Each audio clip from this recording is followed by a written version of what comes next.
Boys and girls, ladies and gents, welcome to another episode of Clutch Conversations. It's your boy Mike. We are back at you one more again, live on a Thursday night, man. I hope everybody doing pretty good. Man, I know I am.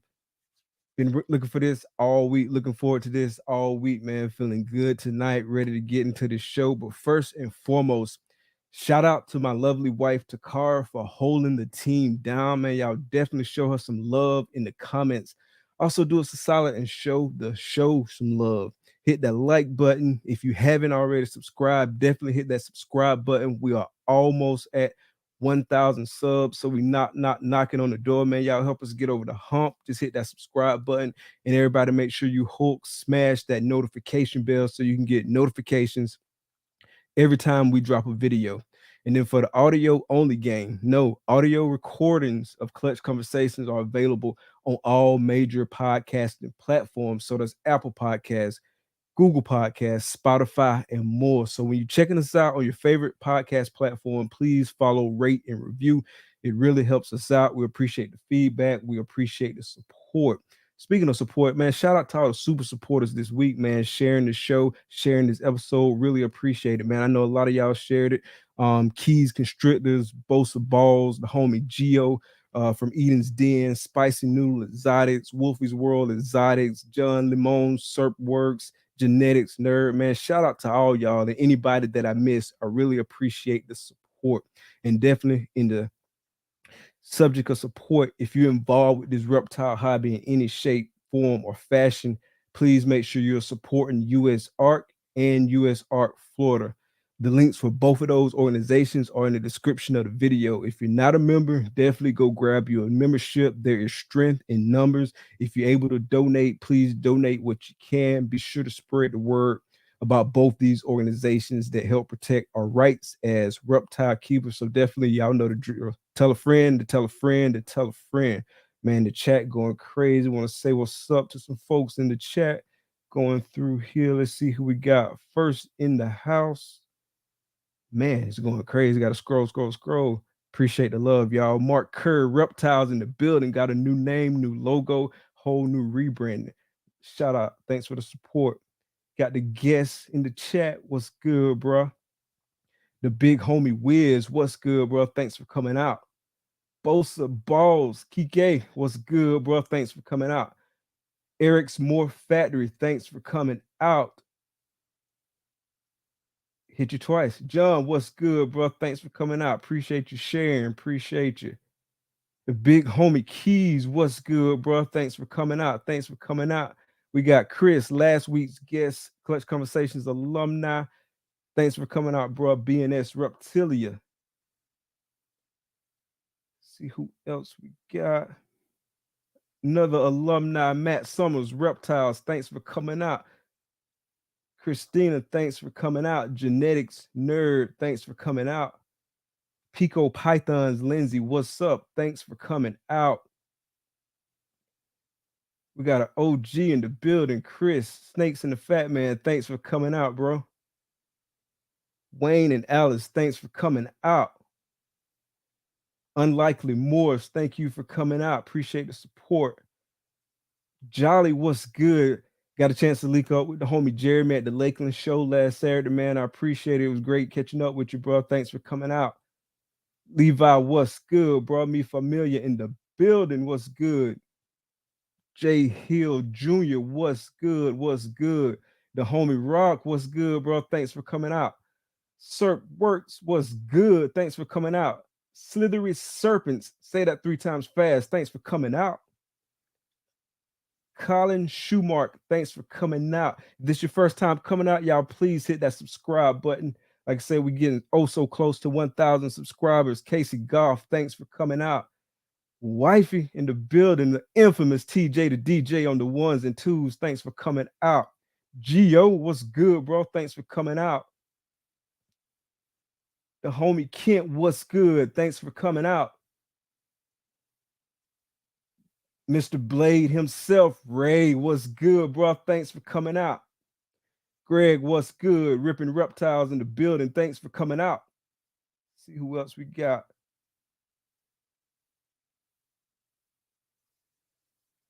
Think Will's hella heat with a hella new logo. What's good, bro? Thanks for coming out. I'm gonna stop it right there. We're gonna kick this intro and then we're gonna bring the guests out to the show. See y'all soon.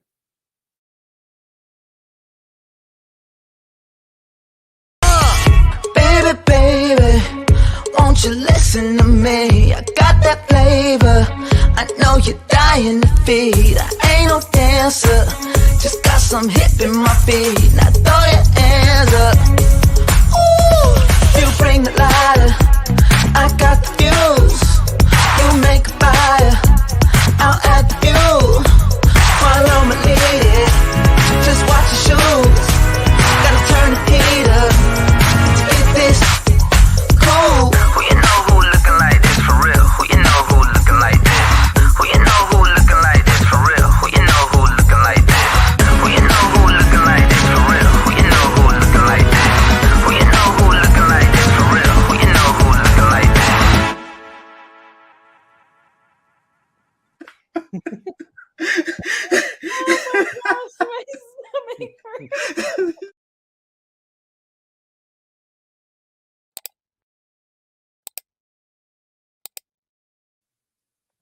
Episode 54, Lizard Morphs. What's good, bro? What's good? How's it going? I'm good, mate. How are you? Good, man. Happy to be here. Same. Thank you very much for having me on. Yes, sir, man. So it's about noon over there, so I appreciate you taking some time out your day to come chat on the show with us. Yeah, lunchtime on Friday. I'm the day ahead. Well, I think most people know that by now. I've told everyone. Yeah, so we're like, you're 8 p.m. on the Thursday night, so we're lunchtime on Friday. Yeah, man. So we're getting a little insight into the future, man. Let us know. I need the lotto numbers. Cool, man. So give us the rundown, man. Tell us about what you do, what you keep. Sure. So, so me and my wife Emma and my kids are involved as well. We keep a range of lizards and breed lizards and sell lizards here in Australia. So I mostly specialize in blue tongue skinks and all different mutations and colors and stuff. And then I also keep monitors. So I keep Bell's Phase and classic lace monitors. I keep Gillen's monitors, which are like a small pygmy monitor. And so that's what I'm into. And then my wife, she looks after our bearded dragon collection. So she has a large collection of bearded dragons that we breed and we sell to pet stores and stuff. And we also have like a few other like pet animals. Like we have some geckos and we have some frogs in the kids' rooms and things like that. But our main stuff is the skinks, the monitors, and the dragons. Yeah. Nice. Skinks, monitors, and dragons. That's like the main stuff. And then you got a lot of other different species as well. That's what's up, man. Yeah. So how did y'all get into it? So my background is that when I was a child, my parents had a laboratory, like a science lab in our house. My mum's an equine and veterinary biologist, so she used to blood test and drug like animals for racehorses for sport, and then also do like lots of blood testing and different stuff for vet clinics and for the zoo and all sorts of stuff. So I've always sort of had that science background and been into animals, and we've had lots of stuff at home. But I'm a really bad asthmatic, and so I can't have animals that have got lots of fur on them, so that really didn't work for me. And so a few years ago now, I wanted to get some reptiles for a Christmas present. So I started with some skinks and start with one and you end up with 100. That's how it happens. It's the same with the snakes. You buy one ball python, you end up with 400 ball pythons. So yeah, so that's what happened, and then it just sort of went crazy, Yeah. So when you was first picking them up, it was more as just a pet. Yeah, I got 2 as a pet, and I really enjoyed working with them. And then I watched videos on YouTube about all the mutations and the colors and stuff. And the blue tongue skinks is really similar to working with ball pythons. Like you've got recessive and codominant mutations, and you can do double and triple recessive. You can mix them. You breed hets. It's all the same sort of lingo as ball python stuff. And I obviously watched a lot of ball python stuff online, and so then that made me interested in the skinks because you can do very similar stuff. Gotcha. So Yeah. at what point did it kind of click and you was like, hey, we're gonna start breeding these? Like, what led to that business decision? I think I would have bred them from the very start. I mean, I think owning animals, breeding them is part of owning them. I don't really, I don't want any animal as a pet to not breed. That doesn't interest me really. So everything I've got breeds, or I'll try and breed. Yeah. Gotcha. Okay, so when you was first picking them up, you was picking them up with the intentions of at some point down the road we're gonna breed this. So those two Yeah, first sure. ones that you picked up, did you pick up like a 1.1 or Yeah. what did you do? Okay. Yeah, I picked up a 1.1. Yep, and I picked them up. They were opposite genetics that could breed, and so I picked up an albino that was het for anery, and I picked up an anery that was het for albino, so they had the reverse genetics.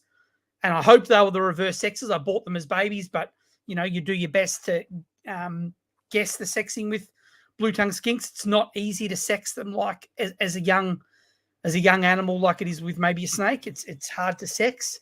How do you sex those?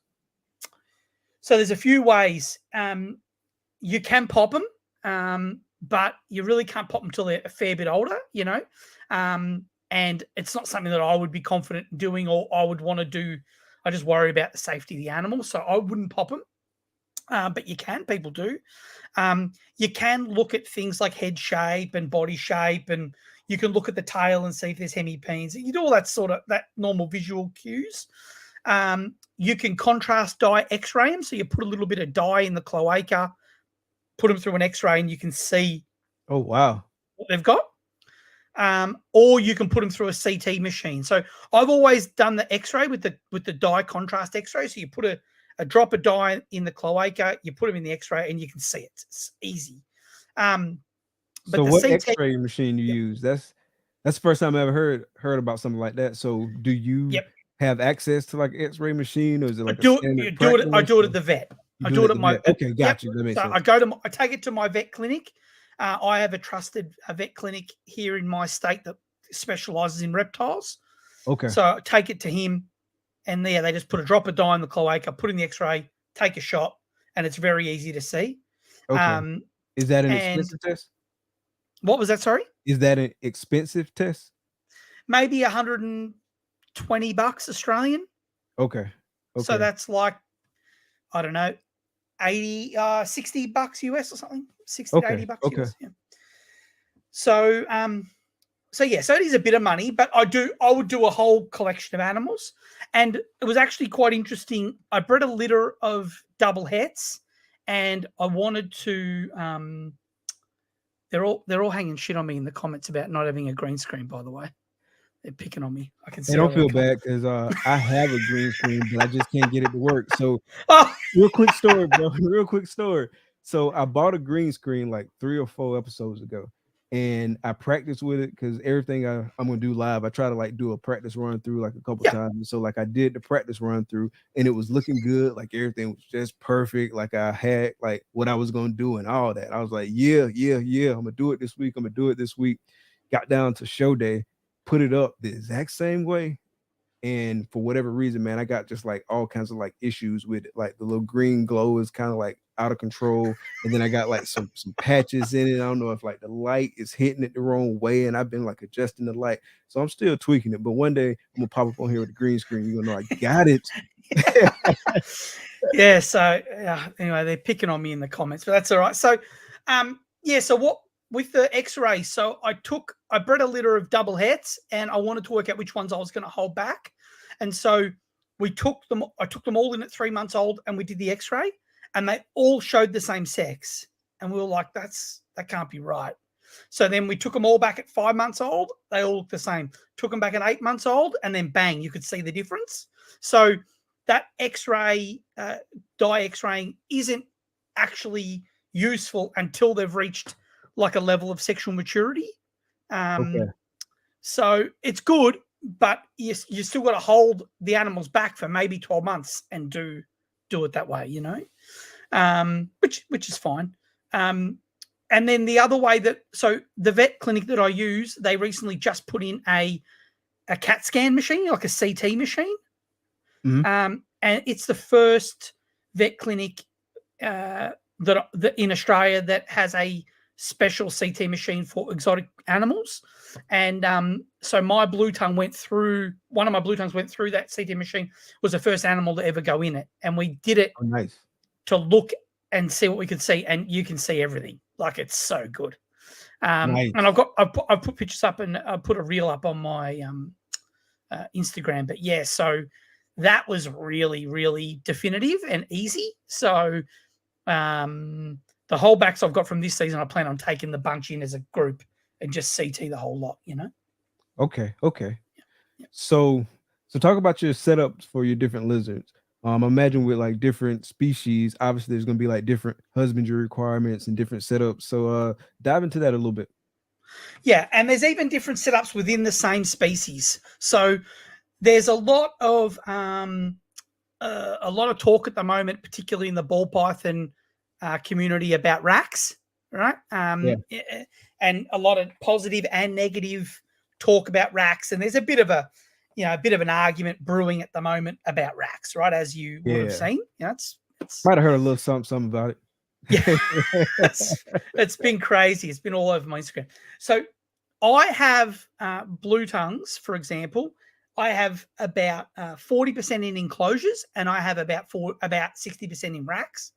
And I've got blue tongues that if I put them in an enclosure with UV and heat and lights and it's exposed, and they won't eat. They just hide. They don't want to eat. They're just very timid. They don't like it. I put them into a rack setup, and they eat. They thrive. They do really well. And then I've got the reverse. I've got some animals that I put in a tub, and they'll just pace the tub all day. They hate it. You can tell that they're looking for a way to get out all the time. Put them into an enclosure, bang. They behave normal. They eat. They bask. They really like it. So I don't think it's like this argument about, you must do enclosures or you must do racks. Or I don't think that's true. I think that all animals are individuals, and that you can put them where what works for them, right? So if you've got an animal, if you've got a ball python in a rack and it's on a hunger strike and it's not working, well, if it's not eating anyway and it's not doing well in a rack, why wouldn't you just try it in a 3x2? Who cares? Just try it. Like can't get any worse if it's already on a strike. Right. So, and that's how I ended up with some blue tongues in enclosures and some in racks, because I had some that were not happy in a rack. I tried them in enclosure, great. So if you had to put a ratio on it between ones that thrive in racks versus ones that thrive in like tanks or other enclosures, for me, I probably find that most of mine prefer racks. Just the way I set them up, they really like it. So I probably would say 1, 2, 3, 4. Oh yeah, I've got at the moment I've got 4 blue tongues in enclosures out of 30 adults. Okay. Yeah. So yeah, I mean it's actually it's a much smaller percentage than I said before. Actually, I used to have more, but as I've bred, because I breed them and they're born in racks and then they live in the rack setup, I tend to find that those animals never have a problem with the rack. Like, they're always happy. I have one whole back from last season that hates the rack, so she's in an enclosure and she's much happier. But even in the rack setup, so like they're a big setup. They're 3 foot. They're 3 foot tubs, and they're 2 foot, nearly 2 foot deep. So they're quite a big tub, because you need that space for a blue tongue. And I put 3 or 4 bits of butcher's paper, like layers of paper, Mm-hmm. I put a hard slate tile in there that they can walk around on and grind their nails down. They have their water bowl. They have a hide. I cut up every roll of paper towel that I use, which is a lot when you own reptiles. You use a lot of paper towel. Every paper towel roll, Oh, yeah. I cut the roll in half and I throw the rolls in the tubs. I get bits of plumbing pipe and cut the pipe in half and put bits of pipe in them. I put fake plants in them. So there's lots of stuff in there. But it's lots of stuff that can easily be washed, or it's disposable. So the paper, the rolls, that's all stuff that if they defecate on it, I just can clean the whole tub out, put new stuff in, done. But they really like getting in between the pieces of paper. Gives them lots of places to hide, and they sort of rustle around in there, and they enjoy it. So that's how I set up the blue tongues. And even in enclosures, I set them up the same with the same stuff, but just in enclosures. So they've got UV and heat lights. In racks, they've obviously got heat cord underneath, so they've got belly heat instead. Gotcha. But all my tubs are clear as well. You can sort of see some back there. See how they're clear fronted. Yeah. And so I think for blue tongues, I don't know about snakes, but for blue tongues, they need to have the day and the night cycle. So the racks haven't got lights, but they're in this room. You can see how much light's in here from all the UV of the dragons and other enclosures. So they're getting the day and night cycle in the room because the lights are either on or off in the room. And Clear Tubs does that. So that works for me, So the blue tongues are a bit of a mix. All the bearded dragons are in enclosures. So they're all in 3x2 or 4x2 enclosures. They're all too high. They have lots of multiple levels on them. So like branches and shelves and things they can get up and down. And we keep them on a mixture of substrates. So we use sandstone or like concrete tiles for their nails. We use gypsy, which is like a wood chip, like a small pine chips, similar to like a cocoa block sort of type stuff. Or we use sand in some, or we use fake grass in some. Gotcha. Just depends on where it is in the house, Yeah.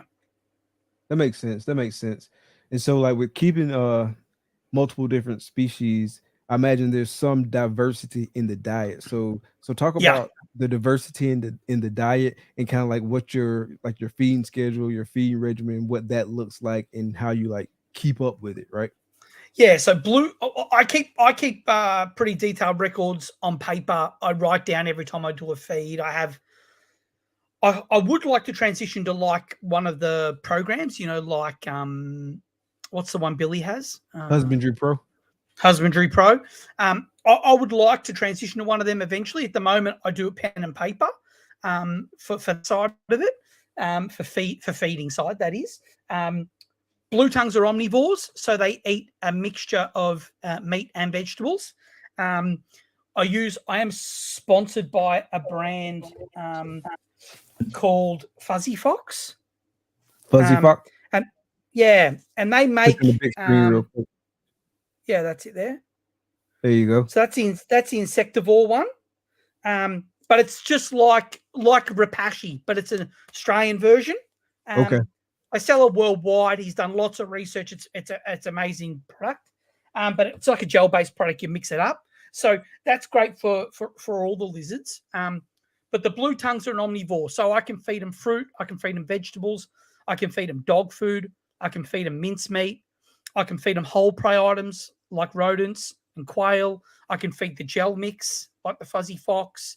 It's a huge variety. I can feed them eggs. They can really eat heaps of stuff, which makes it easy because they are a little bit of a garbage disposal lizard. Like you could just sort of, I've got spare rodents that I haven't been able to feed to the monitors yet, or I've got this, or I've got spare eggs in the fridge. I'll cook some eggs. I'll just do whatever. So for that reason, they're good. And so I feed all the adult blue tongues twice a week. The dragons are actually eat more often than that. You probably feed the dragons every second day, the adult dragons. And dragons are an insectivore. So essentially dragons will eat live crickets and woodies, which are like dubia roaches, like what you have. We call them woodies. And mealworms, and they'll eat salad as well. So we use bok choy and kale and carrot and stuff like that for them. So that's for those. And then, so yeah, we've got an omnivore for blue tongues, we've got an insectivore for dragons, and then you've got a carnivore for the monitors. So the monitors are a meat eater. So my lace monitors, I feed them whole prey items like rodents and quail. I feed them salmon. Okay. They love salmon. Eating good. Yeah, they're eating better than me. I'm having something cooked. I'm having some shit cooked in the air fryer, and they're eating salmon. But yeah, so they have salmon. They have chicken hearts, other different like organs, like animal organs, because all the different organs have different types of nutrients in them. So I mix it up. They can eat gizzards. They can eat, chopped up steaks and meat and whatever. But whole prey items are good. And I like the chicken hearts and I like the salmon. They're the things I like to use the most. Yeah. Gotcha. So let's dive a little bit more into the lace monitors. Talk about those and kind of like what attracts you to the lace monitors and what are some of the special challenges with the lace monitors. So the Australian Reptile Park in Sydney, I'm friends with some people that work there, and my daughter, for her birthday, she went up there. It was her 10th birthday last year. She went up there and worked for a day as a junior keeper in the zoo, in the reptile park with some of the keepers. So she went around all day doing stuff, And so I was up there as well, filming and hanging out with my mates that work there. And they've got 2 Komodo dragons, and they've got them trained to walk in a harness.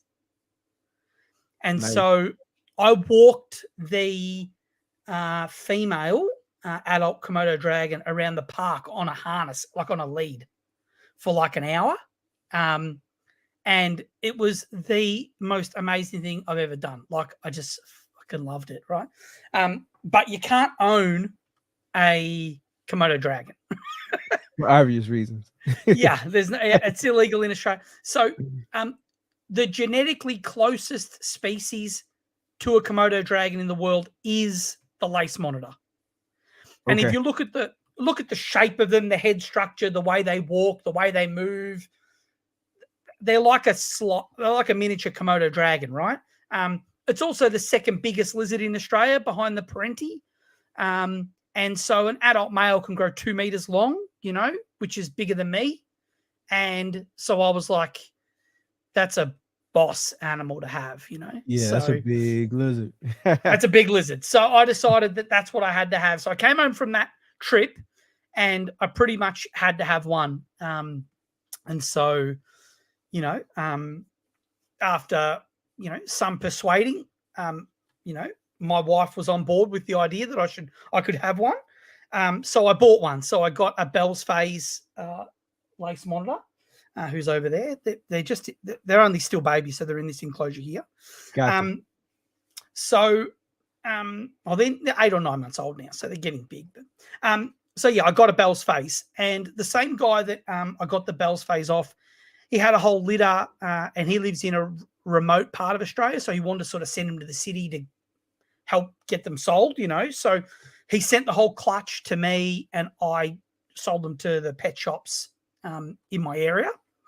That sell reptiles that wanted them. So I got the bells, and then I had that one for a couple of weeks, and I was really happy. And then the rest of the litter came, and I was going to distribute them to the shops. And I was sort of bugging my wife to say, look, if there's a nice, normal, classic one in here, not a belt, so then I could have one of each, And so we were unpacking them, me and my daughter, and my wife was filming us unpacking them, and one came out, was really nice. And in the background of the video, you can hear her go, "Oh, you should keep that one."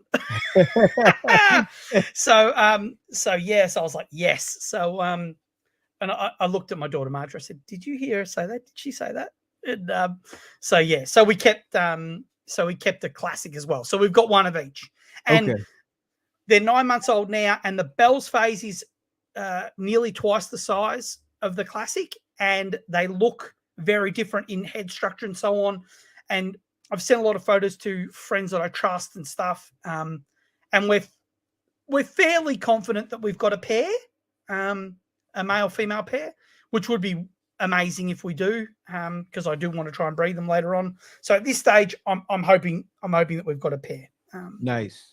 So when So you we'll say see. Bell's phase, I'm not super familiar with the lace monitor. So it's like Bell's Okay. phase. Is that like a genetic? Is that a morph combo? What is that? Yeah, so there's two types of lace monitors the way they look. So the normal classic one is the one with all the little dots on it. Sort of looks like a painting. It's got all the little dots, like the same pattern it's on like an Asian water monitor, or it's got that really that nice pattern. That's a normal lace monitor. The Bell's phase is the black and white one. So it's like looks like Beetlejuice. Yeah. Like the full black and white pattern. And I know Brian Barczyk's one is not the one they've got at the Reptarium is named Beetlejuice. Oh, nice.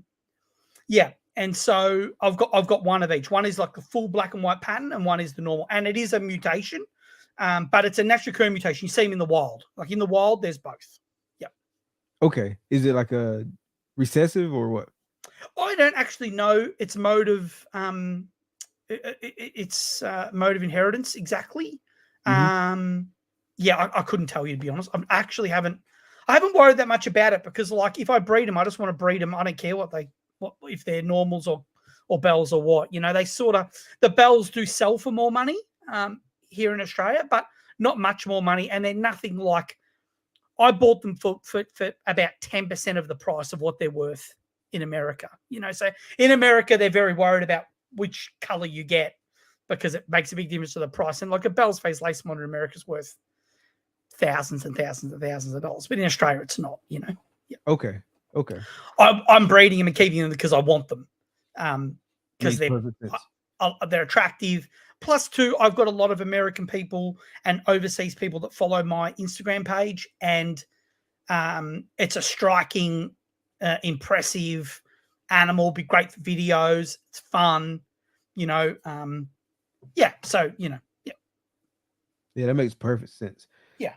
So are there any like health challenges you have to kind of be on the lookout for with any of your lizard species? And if so, what are they? Yeah, so the blue tongues can be prone for some respiratory stuff. They're a bit like a ball python in the way that, if you keep them a bit too cool, those sorts of things, that they can get a bit of respiratory stuff going on, same as a snake. So you definitely got to keep a close eye on temperatures, make sure you're keeping them right. Also, they do get stuck shed around toes and things, blue tongues. And some of the genetic mutations are more susceptible than others. Like I find I've got white blue tongues, like more and the albino, stuck shed, especially around the toes. Yeah. Okay. Yep.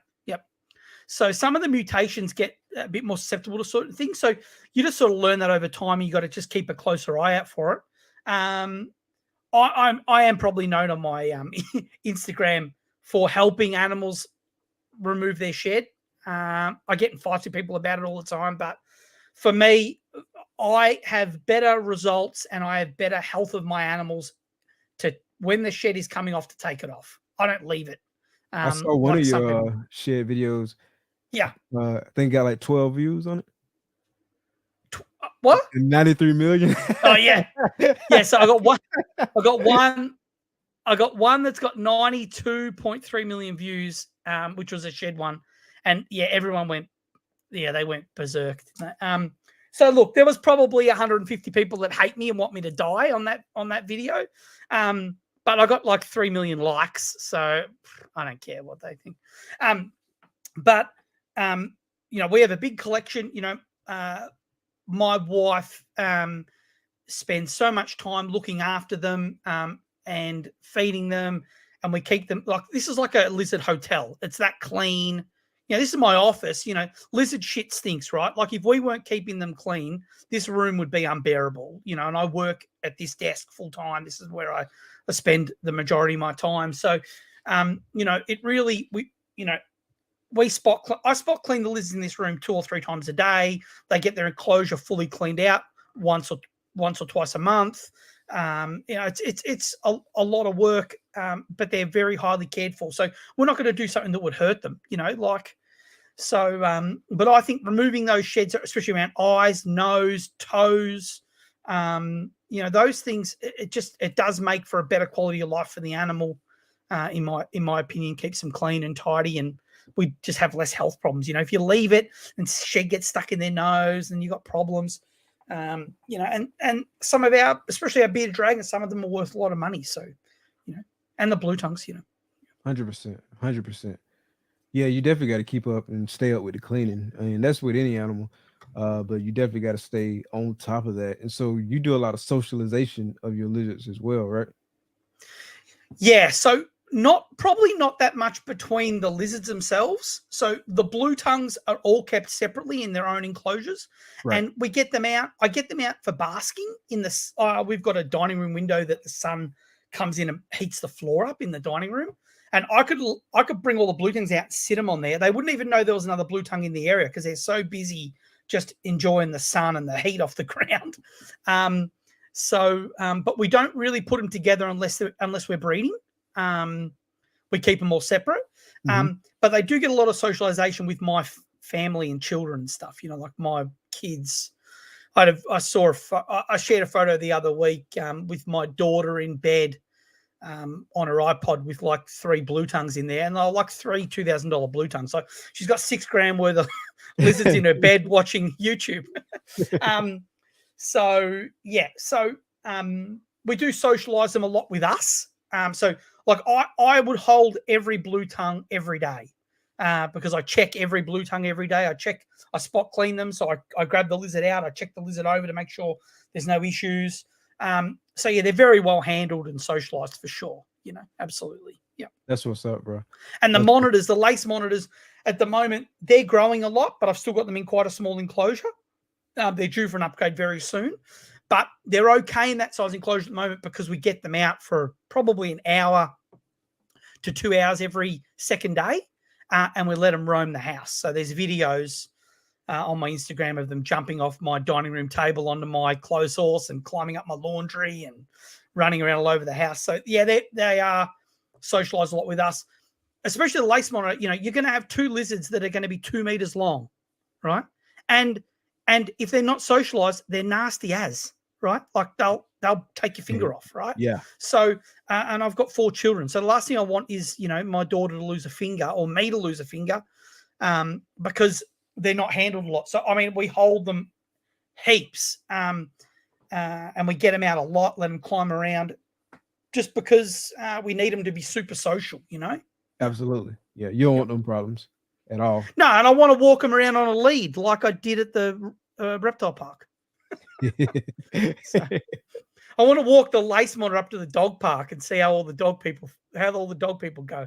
I reckon they'll all go home. All right. So what all species have y'all bred so far? So at the moment we breed. We've been breeding the dragons for several seasons. This season we bred over 400 babies of dragons. Wow. I've been breeding the blue tongues now for several seasons. This season I had 4 litters of blue tongues. So blue tongues are live bearers. So I had 4 litters this year. And then they're the only 2 species so far that we breed regularly. Yeah. Gotcha. The Gillens, I've got Gillens monitors, which I got just over a year ago. I got a trio. So I would look to breed them next season. And then the lace monitors are still only 9 months old. So they're probably two years away from being breeding age. So then we'll start getting into breeding monitors as well. So, but for now, just been breeding the dragons and the blue tongues. Yeah. Okay. Gotcha. So like for me and for other folks like who focus on ball pythons, obviously like we planning out our projects, you know what I'm saying? Like we might be in like the DG Clown project, might be in the Hypo Clown project, and so like all these different projects. And so that really drives a lot of how we like select our breeding pairs. And then obviously there's like certain like better examples of a certain morph. And so you might want to work with that and stuff like that. So talk about how you go about selecting your breeding pairs. Like, is it primarily genetically driven in terms of like mutations and stuff like that? What all goes into that decision process? Yeah, it's all genetically driven. Yeah, so we're doing it for mutations. We obviously know the lineage of all our animals, so we're trying to breed as mostly unrelated as possible. Sometimes you do breed things that are related back to each other, specifically to try and go down a certain route. But as much as possible, you're trying to breed genetically unrelated animals. We do try and breed structurally good-looking animals as well. So, like, if an animal's got a deformity or isn't going to be suitable for breeding, that we wouldn't use them. So, in dragons at the moment, our main focus is the 0 mutation, which is the all-white patternless bearded dragon. Okay. The whiplets mutation, which is it's a patternless mutation similar to 0, but you can still have color in it. And then we're also, this season, we've held back some animals that are mostly red. So that's not a mutation, but we want to breed more red or orange colored dragons because that's been a very popular request at the pet stops that we sell to, that they want people coming in saying, oh, I really want a bright red or a bright orange colored bearded dragon. So we're holding back some of the best red or orange ones to try and get those to line breed some color as well. So that's what we do in the dragons. In the blue tongues, so I'm working on breeding, mostly at the moment, working on breeding double and triple hets. So the mutations that I'm working on, so hypermelanistic is all black. Okay. Hypo or white northern is all white. Albino and anery, which is like axanthic, like a grey animal with black eyes. Okay. So they're the four single gene mutations, and now I've made what they call double het for platinum. So platinum is the black and the white mixed together. The double visual is like a silver animal, like a platinum color. Okay. So I've got double hets for platinum. I've got what they call double hets for lava. So lava is the hyper, the black, and the albino. And when you get the double visual, the animal's like a really bright orange. It's like albino, but turned up to 1,000. Yeah. So I've got double hets for that. I've got double hets for Sunglow, which is the albino and the white. Okay. What else have I got double hets for? I'm just looking around my room what I've got. Platinum, Sunglow. Yeah, they're the 3 that I've bred double hets for so far. So I bred single gene visuals in my first year. Then I've bred single gene visuals to each other. Now I've got double hets and I'm growing up. And I've also got some single gene visuals that are het for the other one. So I've got hypers, like black ones, that are 100% for albino. So they're the same as having a double het, essentially, but it increases your chances because you've got a visual. You'll get your 100%. percentages are better. Yeah. So I've got some of those as well. So they're the main 4 things I work on with the blue tongues, and so that's what I'm working on now. So next season, I'll be trying to breed all the double hets back to each other. I've got enough now. I've got a male female pair of platinum double hets. I've got an army of double hets for lava. So lava is the one that I really want to breed the visual, and it's a 1 in 16 chance to make the double visual. I guess it's the same in ball pythons. Same in ball pythons, right? So the 1 in 16 double visual lava is what I really want to make next season. So I've got an army of those. I've probably got 3 males and 10 females. Oh, nice. That I've held back. Yeah. So I'm just gonna smash all them together, and I just really want to make one. I've got just the 1.1 double het platinum, but I'll give them a go. I've got just a female double het Sunglow. I don't have a double het male to go with her, but I'll breed her because she's double het for Sunglow. I mean, she's het for white and for albino, so I'll probably breed her to a visual white or a visual albino. So at least I get something. So yeah, I've got good options. Lots of pairs to breed and stuff. Yeah. Gotcha. That makes perfect sense. Yeah, you speaking my lingo now. So are there any like genes that don't play nice with each other? Like, for example, in the ball python world, you can't put spider to spider, or else you have a non-viable animal. So are there any genes like that in the lizard world? Nothing that I know that is like non-viable, like as in nothing that I know that is 100% death rate or can't breed or this and that. But what you do get, like, you do get weaker animals if you're breeding visual to visual all the time. So to make stronger, healthier, more robust animals, you're much better breeding hets. Gotcha. Visual to visual doesn't make as good stuff in babies. Weaker, smaller animals, not as great, you know. So I would always try, like, I'll breed a visual to a visual if they're not the same gene. So I personally wouldn't breed albino to an albino, or a black to a black, or a white to a white. I wouldn't do that. I'd prefer to breed the black visual to a het black, or Okay. a albino visual to a het albino. So I can make more, but it's just not not too pure, because you do just get weaker stuff. Yeah. Yeah, I've heard that too before. Not necessarily just with lizards, but like with other species. Like I think I heard it with boas before. So do Yep. you know what drives that? Like what's kind of like the phenomenon that's going on that leads to that? I don't actually know that. I've just always known that that's a thing, so I avoid it. And I have seen it. You know, I have bred visual to visual, and the outcomes is not as good. And it's the same in the bearded dragons. Like, you know, you can't breed 0 to 0 effectively. You can't really breed wit to wit effectively. You can do it, and you'll get babies, but they're weaker, and they're just not as good quality. So you get a more bigger, robust, healthier animal. You know, all visual mutations are a little bit weaker than a wild type animal in lizards. And so I think by keeping using hets, you just can keep the line a bit stronger, you know? Gotcha. Okay. That makes sense. Yeah. So are there any like temp or humidity considerations like when you're breeding? Yeah. So I guess the good thing about the species I don't keep anything that's tropical. Everything I keep is from, like, the bearded dragons are quite an arid environment. The blue tongues are all on the southeastern coast of Australia, which is fairly, you know, it's just not humid ever. So everything I keep, I don't have humidity issue. I don't want humidity. I don't try and create any humidity. I basically have the place dry. They all have a water bowl, but the water bowl's at the cool end of the enclosure, so I'm never sort of heating the water. There's no steam. I don't have any humidity. Everything's dry, and that works best. So you don't get.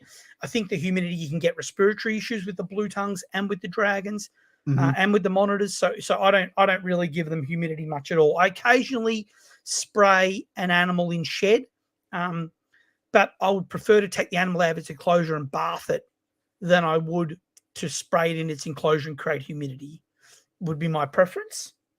Okay. So I've heard like with the bearded dragons, like you compare them like one time, and then once the Yep. female lay, if you start feeding her, she can lay again and again and again and again. Like, is there a Yeah. limit to how much she can continue laying? And is it the same way with the skinks or lizards in general? How does that work? Yeah. Okay. So the skinks are live bearers. So I Yeah, that's breed the right. You blue. said that. So yeah. So the blue tongues, I brumate them. I bring them out of broom. All the lizards brumate too. Yeah. So they all have a brumation like a colubrid. In winter, you cool them for 6 or 8 weeks. You don't feed them. You let them sleep. You warm them back up. They'll go crazy like they're looking for a female, and then you breed them. It's pretty much how lizards go, and they're all sort of the same. But the skinks, I breed them, I pair them 3 or 4 times to make sure that the male has done the job, and then I keep them apart, and hopefully the girl's pregnant or not. But they're not always pregnant. But I hope so. And then gravid, obviously. With the and then yeah, the skinks are 100 days later, 120 days later, you get babies, Is it basically. a litter? Like, what's the litter A litter. size like with the Yep. skinks? Litter. Yep. Litter. What's the Yep. litter size Oh, like with the skink? the smallest litter I've ever had is 1. Little litter. 1 litter. And then the biggest litter I've ever had was 13. Wow. Okay. Or 13 plus one that had a kink that didn't survive. So 14, but 13 viable babies was my best litter. Gotcha. Okay. And is that typical or? I think so. I think I think people generally somewhere between 4 to 6 at the low end and 13 to 15 at the high end is about right. Yeah. Okay. Yeah. So I've had a 1 and a 13. I've had both ends of that spectrum. The one I had was the double het Sunglow female. So I've only got her. But I didn't think her mum was gravid. I didn't think I was going to get a baby. So to get one, I was pretty happy. So yeah, so that's how the blue tongues are. The dragons, yes. So you put the male and the female together one time. Long as he locks her and puts it in, it's a home run. We've never paired them and had them lock and not got viable eggs ever. And so about 30 days after you breed them, I think it's 30 days. Yeah, might be a little bit. Yeah, about 30 days, she'll lay a clutch of eggs. And then she'll lay a clutch of eggs every 20 to 30 days after that, as long as you keep pumping food into her. So once she lays a clutch, feed, she'll go again and she'll just keep cycling. They retain the sperm and just keep laying fertile eggs. So you do got to keep an eye on them. You don't want them to end up being too depleted. And it's hard work making eggs, right? So if you're looking at your female and she looks worn out, after she lays a clutch of eggs, we just don't feed her for 3 days. Gotcha. And then that'll end it. So if she's laid 2 clutches and she looks no good, after that second clutch, we won't feed her for 3 days. No third clutch comes. She just kicks out of the cycle and it ends. Gotcha. If she looks good and she's powering along and she's doing great, she looks healthy, she's got, she's a good, healthy, strong-looking animal, you just keep feeding them and she'll keep laying clutches. I think we had one female go 7 clutches. We were feeding her for 5 and then we tried to stop her the last 2. And she just kept going. So sometimes they won't pull up, but essentially, you try and pull them up. And look, the last clutch was all slugs. She didn't, but she still put a lot of work in to make those slugs. So you don't want her doing that because it's too hard on her. So you do try and have some sort of try and pull them up. Try and look after them. Try and keep an eye on the animal. You got to really know the animal, keep an eye on them, and care for them, and make those changes as you can. So yeah, gotcha. Yeah, go ahead. Yeah, so that's what we do for them. And then a funny story about the bearded dragon stuff, right? So my daughter, a few years ago, she goes to a Catholic school, and at the start of the year, we had a meeting with the school teacher about her new class. So she had a new teacher for the year. I think she was in grade 3 or grade 4. And she decided to tell the teacher all about the lizards at home. She's like, I want to tell you about the lizards. I breed lizards, and so, which was great, and he was really interested. He was asking all these questions. And then we're talking about how we breed lizards and we have babies and all that. And then, I don't know, she was 7 or 8 at the time, to a Catholic school teacher said, yeah, so we put the bearded dragons together one time and the female retains the sperm. And then I was just like, I just didn't think my 7-year-old was going to say retains sperm to a Catholic school teacher, but it's science. It is science, but I don't know. Do Catholics believe in science? I don't know, but they believe in God. So yeah, it was just crazy. I was just like, oh my God, I can't believe you say that.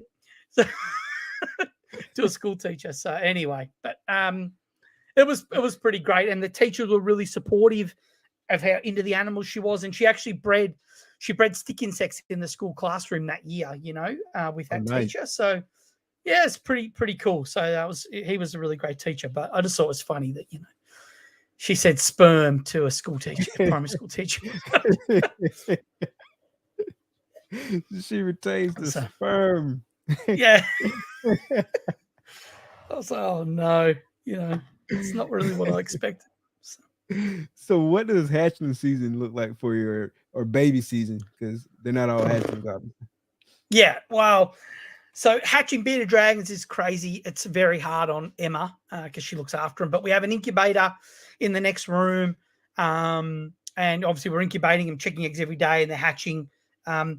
We house them in clutches as baby dragons, and we feed them and grow them up for anywhere between 2 and 4 weeks before they go to the store. And we sell them to stores in big lots. So, you know, we might deliver 10, anywhere between 10 and 40 dragons at one time, and we drop them off at the store as a lot, you know. But we sometimes could have, you know, 200 or 300 baby dragons in the house in dragon season. So there's a lot of them.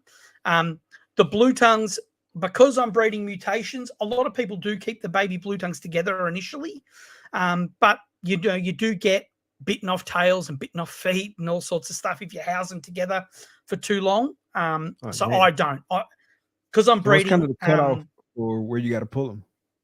Like how old? I do it the minute they're born. Yeah. Okay, you don't even play that game at all. I don't. No, I don't. Some people do, but that's not for me. I just, you know, if I bred especially if they're visual genetic mutations that I don't want, that are worth money to sell or that I want for myself, I would immediately.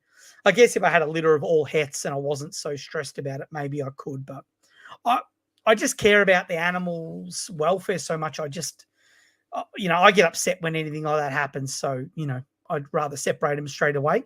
We have had it occasionally happen with the dragons too, you know, the odd nip tail and stuff. And it's pretty heartbreaking. So we try and separate them as quickly as possible, you know. Gotcha. Yeah, that makes perfect sense. That makes perfect sense. So if you had to tell somebody, like, let's say top 3, top 4, it don't really matter, but what are the top things that people should know, like when they're getting into keeping lizards? And then especially if they want to get into like breeding, like obviously you got to speak from the species you keep, but what are some pointers you got for the folks? I think lizards are a more regular commitment maybe than from what I hear people say about keeping snakes. Yeah, 100%. Yep. I think, you know, you've got to do you've got a daily water change, you've got a daily clean for poop. I mean, a blue tongue loves to shit in its enclosure and then walk through it and then do a finger painting all over the side of their enclosure. Like that's a fun day for a blue tongue, right? So, you know, it is a commitment. You do have to clean them every day. You do have to change their water every day. You do have to check on them every day. You know, you do have to provide the right environment, particularly in regards to heat, you know, to keep them healthy. So I think that you know they're a commitment, but they're a great animal. You know, lizards have lots of personality, which again I think is I mean I guess it's different to snakes, but you know that they have a lot of personality and they can be really rewarding to work with, and they're super interesting. But you do have to put they are time commitments. So they're not a disposable pet. They're not a pet you can just sort of set and forget. They're not like a dog you can just have in the backyard and throw it some food and walk it once a week. They're probably a bit more than that. Right. But you know, as long as you're willing to look after them, you know. And I get a bit annoyed at people that like want to buy a reptile, but then if the reptile's unwell, they're not really prepared to travel to a specialist vet or spend the money on a vet to look after them, you know. That's part of the commitment. I think it is, and it pisses me off when people buy them and then aren't willing. You know, like, you know, I've got a blue tongue, and you know, it gets a respiratory infection. Well, we go to the vet. I spend $300. I buy the medication. I do the treatment. I make sure it's housed correctly. I mean, you just got to go through the process and do the right thing. You can't just go, yeah, who cares? You know, whatever. You know. Just a blue tongue, you know, it's a disposable animal, whatever. Yeah, it's just not for me, you know. I really care about them. So you know, as long as people are committed enough to do the regular cleaning, have the right housing, spend the time with them and spend the money on them if they have to, you know, they're an excellent pet, excellent, lots of fun, you know, and they're great for people with allergies, you know. Yeah, because I mean, no fur. It's the best, you know. Do the rodents bother you at all? Like, I know you feed some of your animals rodents. Does that bother your allergies at all? I only feed frozen thawed. So okay, so you're on the frozen thawed. Gotcha. Yeah, all right, so a lizard doesn't need it to be alive to attract them. Yeah. You just wave it around, they'll eat. You'll Like, pounce on it. Pounce right well, I on mean, it. they eat dog food. That dog food's not running away, so they'll eat it. They'll eat a frozen thawed mouse. Like, that's no problem. Yeah. Yep. So yeah, So- there's no. I've never had to feed live. I think some of the monitors might like live, and I may try that at some point. But I've never had to this point, so I haven't had to worry about it. Okay, is that like in the States? I know it's like a big debate, frozen thaw versus live, and like people get into it, like kind of the same way they get into it with racks versus enclosures and stuff like that. Is Yep. that a big debate in Australia? Like the frozen No. thaw versus live? It's not. I never hear that debate. I think it becomes a debate because people take videos of live feeding and put them on the internet, and they make it a problem, you know. So I think if you control what you show people, it's less of a problem, you know. Yeah, that makes perfect sense. Perfect sense. I think you attract your own problems sometimes. Yeah, that's a good point. I don't see a problem with it. I think if you want to take a video and show a live feeding, there's nothing actually wrong with that. Like, it's nature. I mean, if it's particularly cruel, like, and done to look like it's done, you know, if it's not a natural animal that would eat by another natural animal, you know, I think it's dumb, you know, like, you know, but live feeding is not inherently cruel. It's natural. But it's just sometimes the way it's portrayed is bad, you know. Right. That's where you're causing all the dramas, you know. And so you bring the negativity upon yourself. Gotcha. So if I was going to feed live to my lace monitors, for example, because I thought that was a good idea, I wouldn't take a video of it, put it on my Instagram. Why? For what? Exactly. For what? Yeah. Exactly. Yep. Exactly. Yep. Yeah, I agree with you 100% there. Like, I feed live, but I don't make videos of it. Like, I feed live, but there's no reason for me to record it and put a video on it. Yeah. Oh, but the shed video, look, and the controversy does attract views and does get you likes and subscribers and followers. And so you've got to be, I think some people that do live feeding then get big followings because of the live feeding, right? And so you do get a bit addicted to the followers and the numbers and whatever you get, right? And I know I get that when I do the shed videos, right, on Instagram, and then people say, "Oh, what you're doing is cruel," but it's not cruel. I honestly stand by the fact that I think the way I look after him is actually better for the animal, and is actually keeping the animal healthier. And I'm happy to put my flag in that position, and I'm happy to talk about that with anyone. That's how I feel about it, you know? Yeah, so talk about that. Let's dive deeper into that, right? So obviously there's a counter argument to what you just said. So speak on what the primary counter argument is, and then kind of your stance and kind of like just oppose the two. Yep. I think the counter argument is that you shouldn't assist when the lizard's shedding because you can hurt the lizard, right?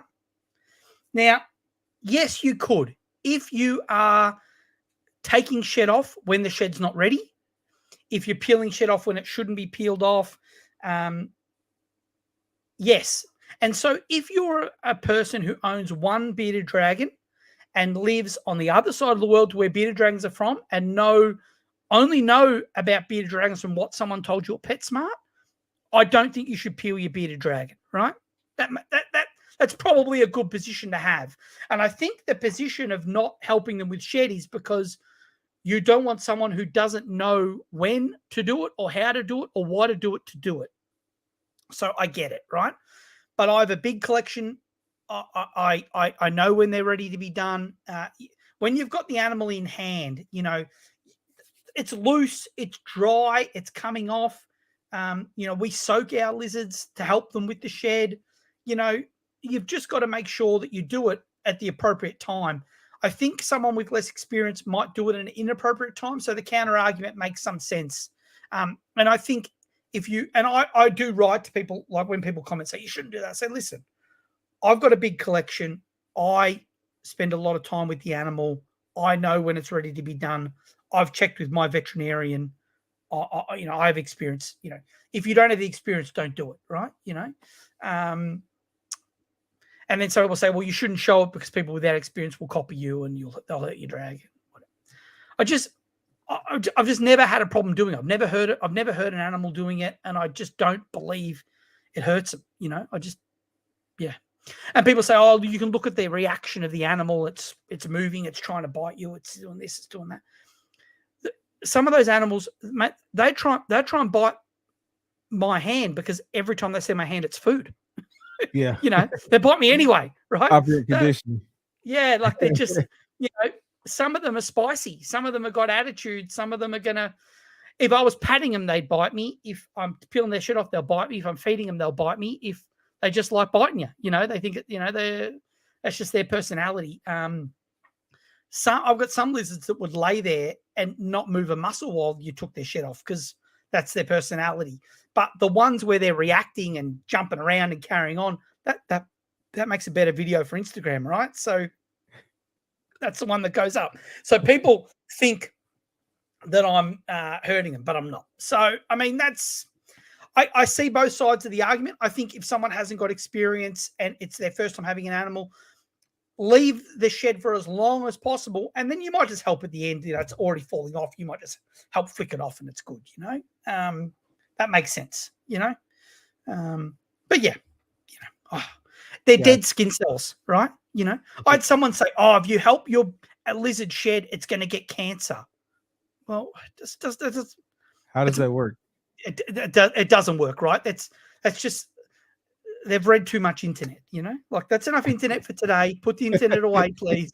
Get off of Al Gore's internet. Yeah, no, come on. So you hear all sorts of crazy things, but I would never do. We don't do anything to hurt our animals. It's simple as that. We love them. Every animal, every one of the lizards has got its own name. Yeah.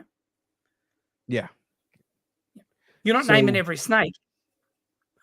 So we started out naming every snake. We really did. Like we got up to like a good number of snakes that all had names, but then probably the last, probably about 20% of our collection don't have a name now. But we started out strong, but it just, as it grew and grew and grew and grew, it just became harder to name them all. Well, imagine naming 400 snakes. Like, how many snakes have you got? We got about 100-ish between breeders and hatchlings and stuff. So 100 names. It's just like it's getting out of hand. I mean, it's getting out of hand here. We've got like 50 adult breeders, which is a lot of lizards, right? Because of the amount of care and it's a lot of names. It really is. Yeah, we gave it a hellified go. Like we got up there in numbers with names, but then it just started becoming like hard. And it's easier for me, like it's crazy. So I can remember like 6 genetics in a snake easier than I can remember a name. Yep. Yeah, that's right. And the other problem is too, it's much harder to sell an animal once you've named it. Because it becomes closer to you. Yeah. So if you think you're going to sell animals at some stage because they don't suit your project and you've named it, you're in deep shit. Because like, oh, I can't sell Jerry. Like, it doesn't work like that. You can't. It's So I find naming them. I have sold a few adult breeder blue tongues because they didn't suit a project anymore. Or I had too many males or whatever, and I've got to sell Volcano. Oh, I don't really want to sell him. I like his name. So that is hard. So I think you got to be a bit careful with the naming. But we name more because they are our pets. They're part of our family here. They do have personalities, lizards. Our kids get them out, and our kids own lizards, right? Like my son Ryan owns Ricky, a bearded dragon. Freya owns a bearded dragon and a blue tongue called Jaden. Marjorie owns, Marjorie names all her blue tongues after food. So she's got pasta, jelly bean, lasagna. Anyway, so they've all got names, and that's just how it is, Gotcha. Yeah. the first clown that we got, like I named her Isis, like she was a pastel clown female, and so I just kind of ISIS like the terrorists. no, not Isis like the terrorists, but like Isis like in mythology and like Egypt. I was like, well, that's strange. Oh, did you see? Did you see what Matt Summers said? Naming equals attachment. Attachment is that's right. Not the Jedi way. Yeah, that's right. So that's a problem. Like if you name them. Sorry, go on. What were you saying? Oh no, and then so like I stuck with the eye theme and like all my clowns, and so like all the clowns stuff that we was getting like stuck with the eye theme.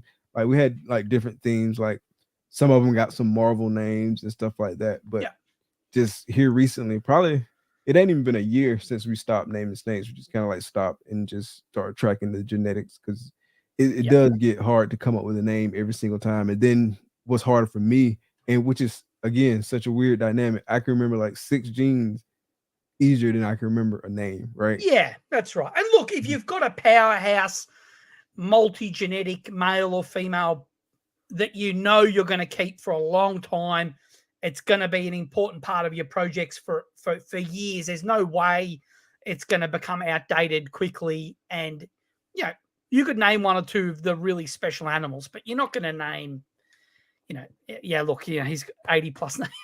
Well, we've got 50, so, and I mean, we do call them by name, the lizards. So yeah, it does work out all right, but it is hard naming them sometimes. That's for sure. Yeah. So, what are some emerging trends in the lizard world? Like I know, like with ball pythons, we got genetic testing. Do y'all having anything that's kind of like a hot topic right now? I guess the problem in Australia is that we've got a very small population.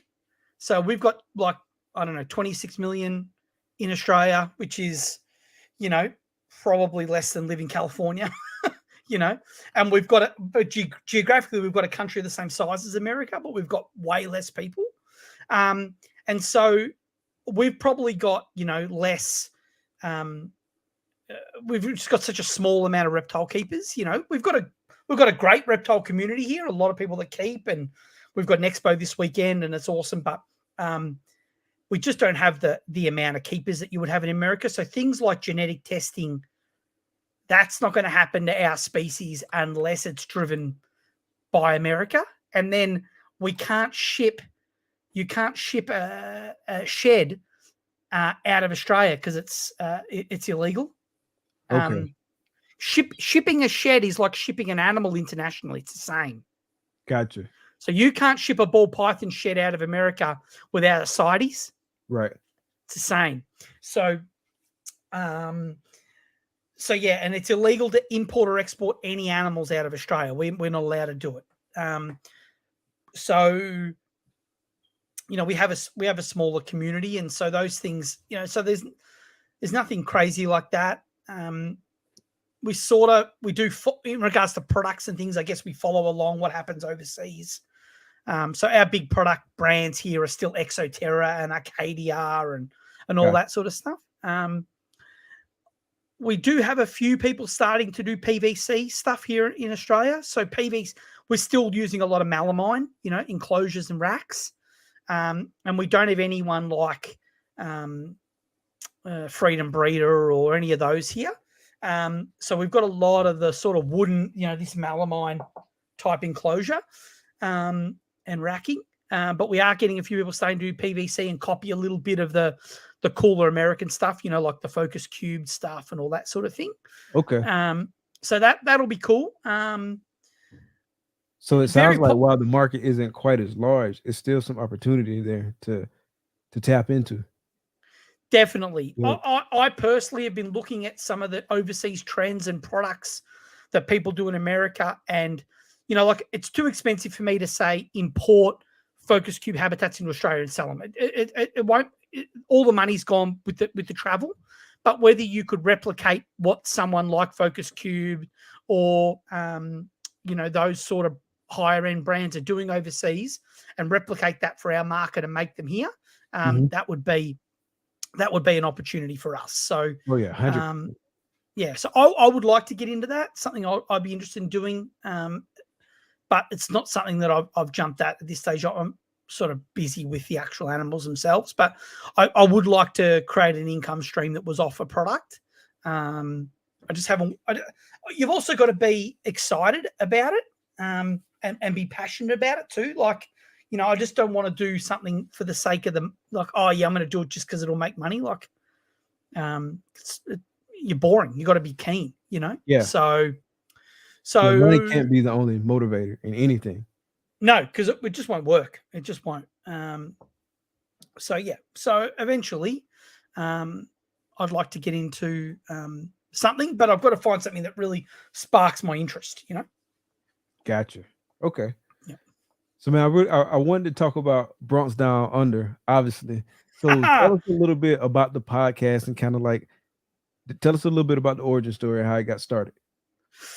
Yeah, well, I was on Snakes and the Fat Man with Chris quite a while ago now. That was like the first sort of big podcast I did. What happened was, I had Instagram for a while. My Instagram was growing slowly. I got up to about 10,000 followers, and it was a pretty good page, but it was still sort of ticking along slow. I post a reel every day. I post stories every day. Post other photos and stuff as well. But then I had that one reel catch fire, got the 92 million views, and my page went from 10,000 followers to 60,000 followers pretty quick. It blew up. It actually got to 73, but I think a lot of people followed the page because they saw that reel, and then they realized, oh, this is a page just about lizards. This is not what I thought it was. So you lose a few as well. So yeah, I've plateaued now, and I've declined a little bit, and it's sort of settled around that 67,000, which is nice. I'd like to get another reel to catch fire again and grow it again, but it's sort of plateaued, for a bit now, which is cool. But the page blew up. And I think that caught the attention of a lot of people. It obviously caught the attention of Chris. And Chris said, would I like to be a guest on his show? And I did the show with him. And me and him, we really clicked personality-wise. Our sense of humor is very similar. He's just a great guy. Upsets a few people, but I think he's pretty funny. I really like him. I like what he does, and he's my kind of guy. So we became we became great friends. So we message every day, and we talk a lot. We've sent each other stuff. My wife Emma has now done an episode with him on his Hot Chicks episode. My wife did that, and look, we became great friends. Both me and Emma are both great friends with him. So that was great. And then then there's also Brian, who's Samson's Snakeatorium, who's different, Again, he's got a good sense of humor, but it's different to us, or different to me. And Puerto Rican, he's got a very different background, very interesting guy. But I like him a lot too, like really great, and we get along great. And so the three of us have a very interesting way of talking to each other and hanging out together. And so I think Chris wanted to do a new podcast that was not about reptiles. So the first one we did this week was about reptile shows, but I think generally it's not going to be about reptiles. It'll be about all different sorts of topics. And so Chris came up with the idea, we're going to do an episode, a podcast. What'll happen is one person will have a topic. They'll do research on the topic and come to the episode and talk about all the different interesting things they've been able to research about the topic. And then the other two people will just sort of hang shit on it, And so, for example, like we might do an episode on, Australian food, right? And we could talk about, Vegemite and, all the different things that we eat here that are crazy overseas. And we can joke about it. So it was more like a bit of comedy, bit of fun. Also having, someone with a Puerto Rican background, someone with an American background, someone with Australian background, very different perspectives. So that makes it quite funny. Yeah, 100%. Yeah. And so the first one we did Reptile Expos in America, which is what the base topic was. But that didn't actually take up a lot of the episode, really. It was more a bit of everything else. And just a bit of ripping on each other and laughing and carrying on. My dad, who's not into reptiles or anything at all, he watched the episode and he said it was fun and found it funny and laughed. And Nice. So that's sort of the intention, is to maybe grow something that's not. I think the reptile community will be our initial audience because they know us, and then hopefully it'll grow into something else and can be something even maybe a bit bigger than that, you know. But it was fun, you know. Yeah, that's what I was about to say. So it was an interesting point you made about your dad, who is not a reptile person. Just kind of the nature of the show and not necessarily being focused on reptiles. It's going to have probably a broader reach once it starts getting out there. But at some point, you know what I'm saying, people will start looking into y'all. I'm sure during like some of the shows, reptiles may come up, and it may cause other people to look into reptiles and say, hey, these guys do reptiles, and you never know, that might bring additional people to the hobby. So I think it's good that y'all get a bit of both. Yeah, absolutely. Yeah, absolutely. And look, you know, I've got a lot of people that follow me on Instagram that don't own reptiles. They just find the videos funny, interesting. You know, I follow a guy on Instagram that dresses up his French bulldogs in gangster clothes and does like gangster rap videos with French bulldogs. Right now, it's just funny, right? And I love the videos. I don't own a French bulldog. I don't have any animals like that. You know, I don't have any dogs. But I think it's a pisser. You know, it's funny. So there's people that watch my lids and stuff that think it's funny, and so I think, you know, there can be a bit of, you know, you can just watch it because you enjoy it. You don't have to, you know, but it could bring people to the hobby too, which is cool. 100%. That'd be great, you know. 100%. I'm definitely rooting for y'all. Yeah, and give people in the hobby some, you know, gives people in the hobby something else to watch, but also be people they know, you know, which is fun. Yeah, 100%. So speaking of rap, I noticed like in a couple different reels and stuff, you got Tupac. You're a Tupac fan?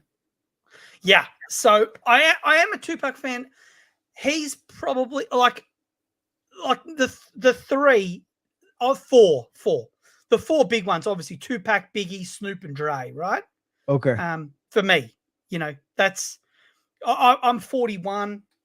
So okay, so we're about the same age. I'm 43. Yeah, so that's, you know, yeah. So Tupac and Biggie were and then now Snoop and Dre. So like my lace monitors are called Snoopy and Andre. Okay. Right. So I'm picking up what you're putting down. Yeah. So if you watch enough of my videos, you would soon realize why they were called Snoopy and Andre. So yeah, I like that's my music, you know, that's what I listen to. So like this month actually, Ice Cube is here. I'm going to see Ice Cube and Cypress Hill. Oh, nice. That's gonna be a dope concert. Yep. Nice. They got the game as well. I don't like the game. Be there too? Yeah, I don't like the game. I don't like the game as much. I like 50 Cent a lot too. Okay. Yeah. You like 50 better than the game? Yeah, I would. Yeah, I would definitely like 50 better than the game. Yeah. The game's okay, but he's like, but those three are doing a concert together. I probably would say I'm mostly going for Cypress Hill, to be fair. Nice. Yeah. But all of it will be good. Stuff. Yeah. What was that? Sir. I said it's old school throwback. Yeah. Well, all of it really. Cypress Hill especially. Black Sunday by Cypress Hill was the first ever CD I owned. Oh, nice. Nice. Yeah, I was probably a bit young to own that CD, but I did. Hey, we were all listening to stuff we was probably a bit young to be listening to, but we was listening to it anyway. Yeah, I was 12 years old listening to hits from the bong, but anyway, you know. Yeah, but that's my music. Yeah, that's my music, so that's what I'm into, you know. So, yeah. The golden age. Yeah, that's my era right there. For sure. Shut up, Pico Pythons. Lindsay. She's picking on me. Yeah. Can we all just take a second? A picture, look at the concerts. Oh, take a second and pick you at the concert. Yeah. What's the vibe at the concerts, Luke? Well, there's it won't be 3/4 African American people because I'm in Australia. It'll be all white people like me. I'll fit right in. That's exactly what it'll look like. It might look weird if I went to, Ice Cube concert in America. I probably would look weird, but it won't in Australia. I don't know, bro. I don't know. It might be about the same. Would it really? Yeah. Okay. Yeah. Yeah. A bunch of M&Ms in the crowd watching Ice Cube. Yeah, but I mean, so yeah. Yeah, hip hop got a broad reach, bro. So. Oh yeah, in Australia, 100%. It's massive in Australia. Like, it's very, very popular here. That's my sort of music too. Like that's what I would choose to listen to, that sort of rap music over anything. And then I don't mind, like me and my wife go to a few like festivals, like dance music, like this Sunday actually we're going to see Tiesto, which is like a dance type music, so. Okay. So Australian hip hop artists, who's the best? Who's your top? Who would I think is? Honestly, I don't listen to much Australian music actually.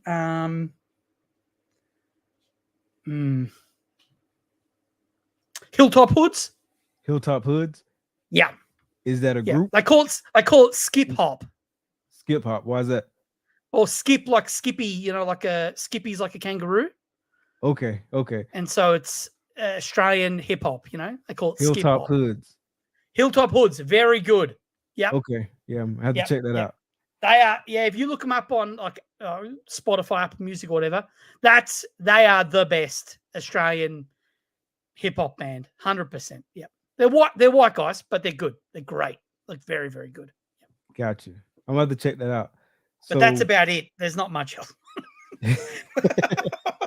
The rest is no good. It don't go down under? Nah. At the moment in Australia, Snoop's here. He's doing concerts at the moment. So who's here at the moment? Snoop's here. The Game's here. Ice Cube's here. Cypress is here. They're all here at the moment, traveling around doing their shows. Yeah. Gotcha. Okay. Yeah, Snoop was on in my town the other day, but I didn't go to Snoop this time. I saw Snoop at an outdoor daytime music festival. Like a few years ago when he was here with we did that song Beautiful with who's the another African American but a singer, Pharrell. Okay. He did the song. He came with Pharrell. Him and Pharrell did like an outdoor concert, and I was like 5 rows from the front, and it was amazing. And so I don't really want to see Snoop again in case it's no good. It was the best concert ever. I was just like, I don't need to see him again. Like it was already so great. So want to go out on top. Okay. Yeah, that's right. Yep. So going back to the social media, do you have any social media like advice, tips? You touched on some of it that I think is important. Like you post a reel every day, you post a story every day, and obviously this is IG. You post pictures and stuff like that. But any other social media tips, like in terms of what you do, your interactions with followers, things of that nature? Yeah. So my main accounts are obviously Instagram and Facebook. Facebook is really just a mirror of what I do on Instagram. But the main things, you want to increase your engagement. So I reply to every comment on all of my posts. So if someone comments on my post, I always reply. The more comments, interactions with people, the more engagement you get, the better. I do one reel per day. Every day I do a reel. I don't miss a day. So one reel every 24-hour period, I do a reel. I then do once or twice a week, I do some still photography as well, but I mostly do reels. Instagram at the moment is pushing video over still photography. So that's what I'm focusing on. I do 5 stories per day. The trick with stories is to make sure that you let the stories run out. A lot of people don't do that. I think I spoke to you about that the other day. Right. So if you're just constantly putting stories up on top of your old stories and there's never an end, you don't end up at the front of the queue in Instagram. You know, when you go on your Instagram app, you've got the stories in order at the top. If you let your stories end and then start a fresh one, you get pushed closer to the front. Gotcha. So that's my understanding anyway. So I always I do my 5 reels as close together as I can. So I might do 5, not real stories, sorry. I might do my 5 stories within an hour, so I post them all really quick and then I leave them, let them all run the full 24-hour cycle, let them all end. I'll leave a gap for maybe an hour or 2 hours where I don't have a story and then start my fresh lot. Gotcha. Okay. That always works better. You get more views that way. Definitely. I go from, having maybe you might have, if you're just putting one on top of the other, you might get 50 people see your story. And when I let them all run out and I do fresh stories every 24 hours with a gap, I get 2, 3, 4, 500 people see them. Gotcha. Okay. So the view count is way better. So I always do that with my stories. I'm glad you clarified that, because that was one of the questions I had. Like, because I noticed like you've had multiple stories, but it's like you really kind of do them in a lot, right? So you're letting that whole lot run out, and then I do them in a bunch. I do them in a group. Yeah. So okay. Yep. And I try not to do too many. So I try and do like 5 stories, 5 or 6 as a max, and try and put them all together, let them run, and then do the next lot. That's definitely the way I do it. I think the algorithm will push you if you are more consistent. So I try and do a reel every day and go from there, So and just hope one catches fire, hope one catches the algorithm and gets pushed to people that aren't already following me. That's what you hope for. It's tough, but you got to enjoy it. If you're doing the videos and the reels and the stuff and you're not getting the views and the engagement that you want, and that's getting you down and you're upset about it all the time, it's not fun. I enjoy the video. I enjoy making videos as much as I enjoy the animals. And so I enjoy making the banners and the pictures and all that stuff.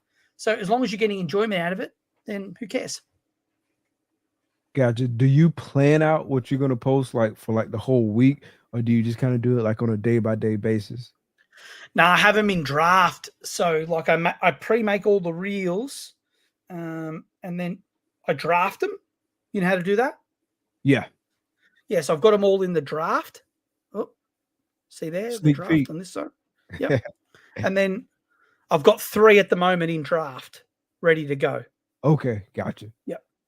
So 3's about as low as I want to get. So, but it's a Friday here, and I make most of my reels on the weekend. And then I make them all and put them all into draft, and then I'll use them all. I'll drop them all week. And you're using Canva for a lot of that? I use Canva for I like to have a really consistent look on the page. So lately I've been doing the covers in Canva so they all look the same. Similar style font, lots of bright color. Try and make the page look like nice and bright. So yeah, I use Canva for that. And then to actually make the reels themselves, I like them all to be timed to music, or timed, like I like to use effects in the video. I use an app called CapCut, CapCut, or I use VN, is the other one I use, CapCut or VN. Yep. Okay.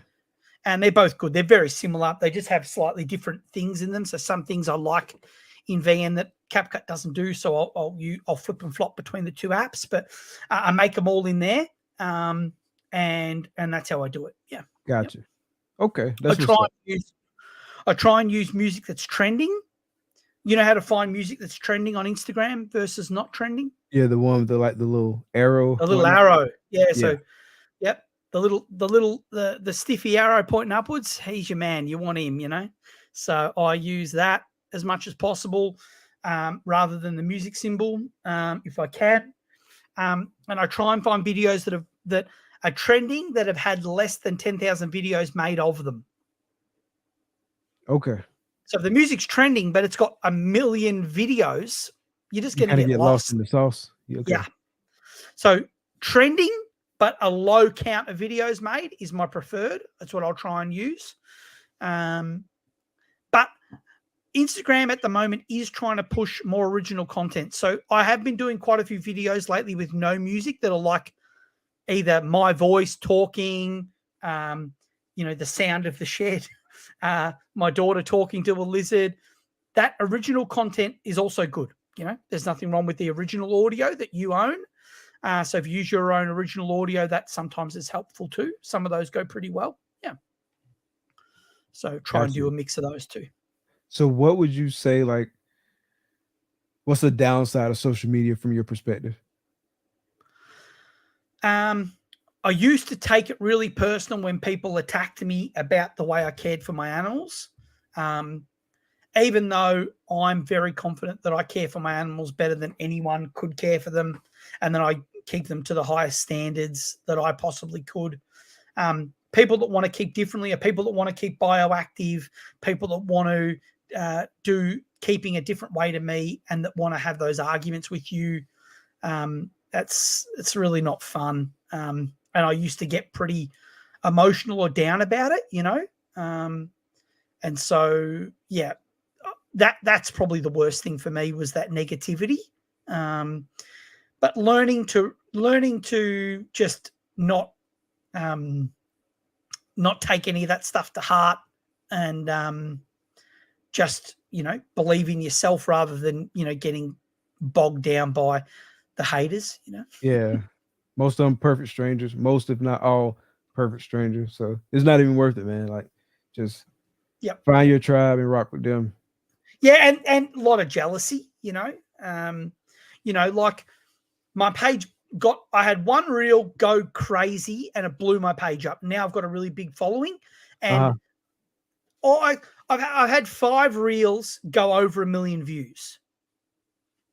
And so, the collection of those 5 reels, the big one, the 92 million, and the other 4 that have all made 1 million, those 5 reels have made a huge difference to my page with my following and so on.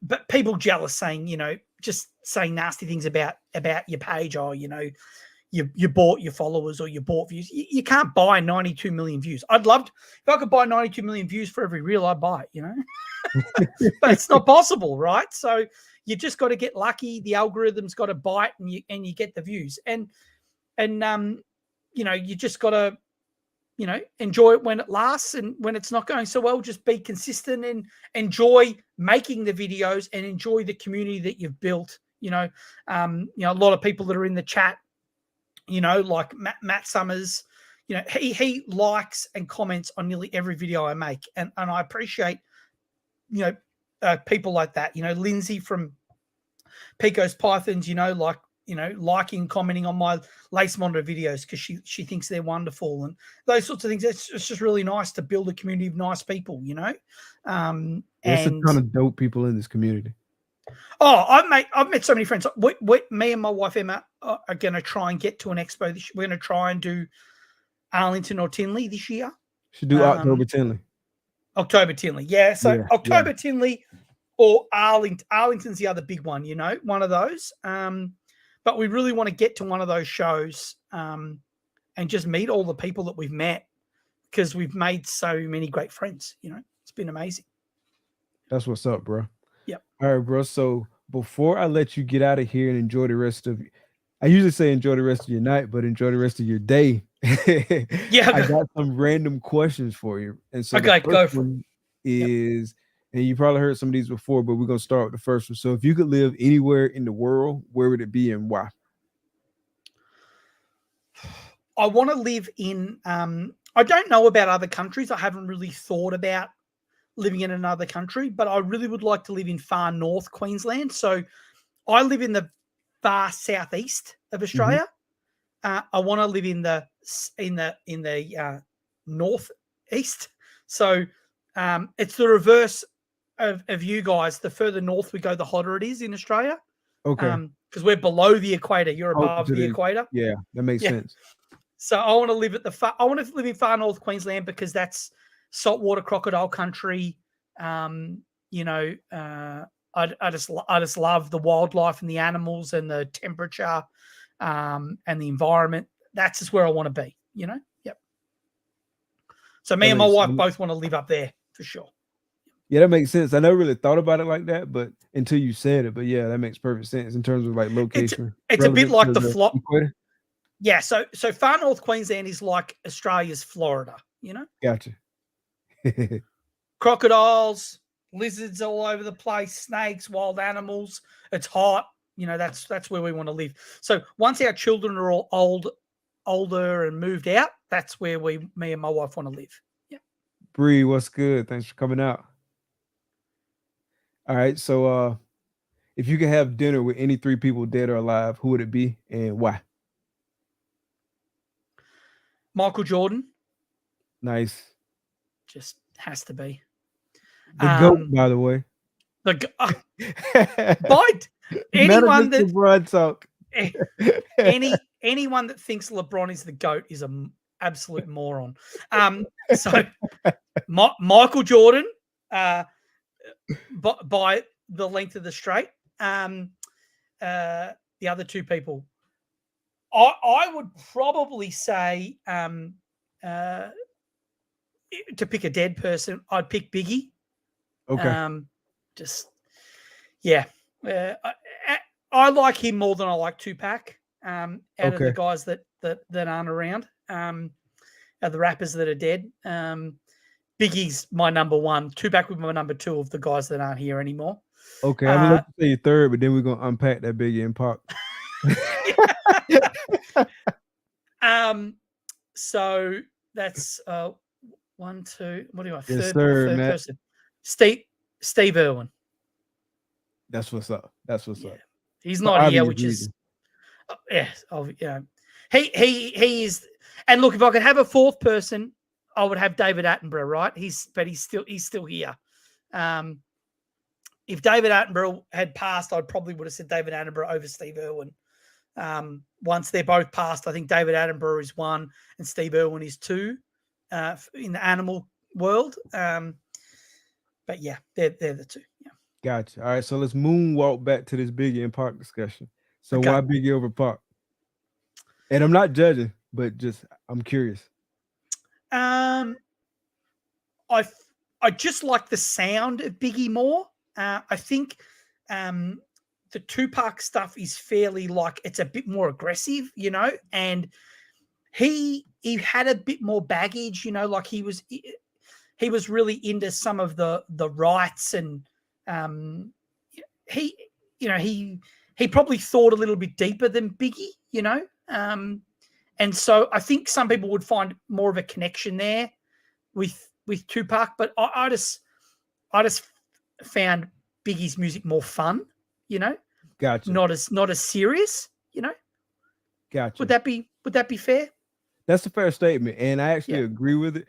But I gravitate towards Pac more for those same reasons. Like Tupac was like more of a deeper, in my opinion, a deeper artist. You know what I'm saying? He had like a whole bunch of different kind of like flavors to him. He was into a lot, you know what I'm saying? He had his politicized self. He had kind of like the gangster persona. He had kind of like sticking up for women and things like that. So he had kind of like all of these kind of different faces, right? Yeah. Biggie was a little bit different. They both were great artists, and I think Biggie is a better lyricist than Tupac, like hands down. Like to me, it's like not even close.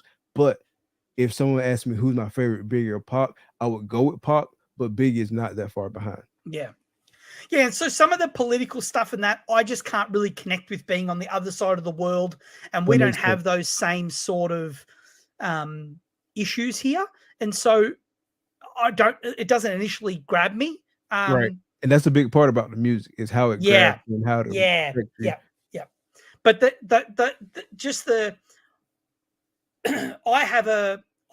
my family has like quite a criminal background, and like I have quite a strong ties with underworld and gangster figures in my city that I live in, and that's what my family comes from, and so the more Biggie gangster rap stuff makes more sense to me, you know. Gotcha, that makes sense. Yeah, and I'll send you a link to have a read of like so my stepfather was a probably the most notorious underworld figure in my city growing up. Wow. Yeah.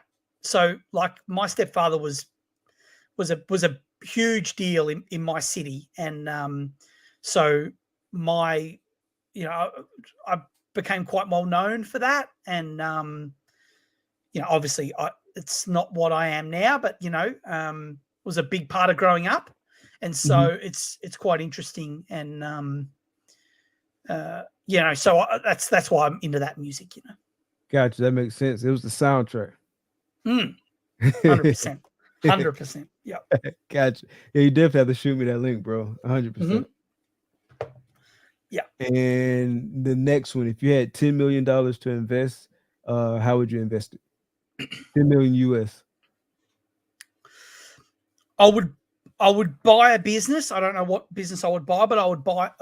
I would like to buy or start a business so I was my own boss and not work for someone.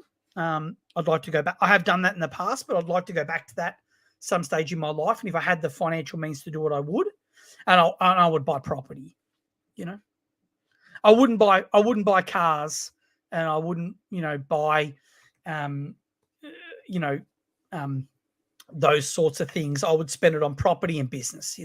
Smart man. Smart man. True investments. All right. And Mhm. so last one, uh, if there was one question you wish I would have asked you, what would that question have been, and how would you have answered it? I have no idea. This is always the harder one. God, that's a tough question. I honestly, I hadn't thought of it, and I don't really know. It's a question I wish you'd asked me. Um, no, mate, you've stumped me for sure. I have no idea. I should have thought of this before the show. All right. So No, I don't Circle know. got one down there. Who is your daddy and what does he do? So I'll I'll post a link in my story on Instagram. How about that? Yes, sir. You I'll heard put a it link here. in. Go check it people that out. want to know. I'll put a link to so there was a TV show, like a documentary show done on my stepdad last year. My stepdad's passed away, so he's not with us anymore. But there was a show done recently. I'll pop a couple of links on my Instagram story for people who've watched this that want to know about it. I'll pop it there. Bet. And y'all make sure y'all engage when you go see it on Instagram. Don't just Yeah, lurk, engage. yeah. Go and have a look. Yeah. But bro, this has been absolutely amazing. I really appreciate you taking your time to come on the show.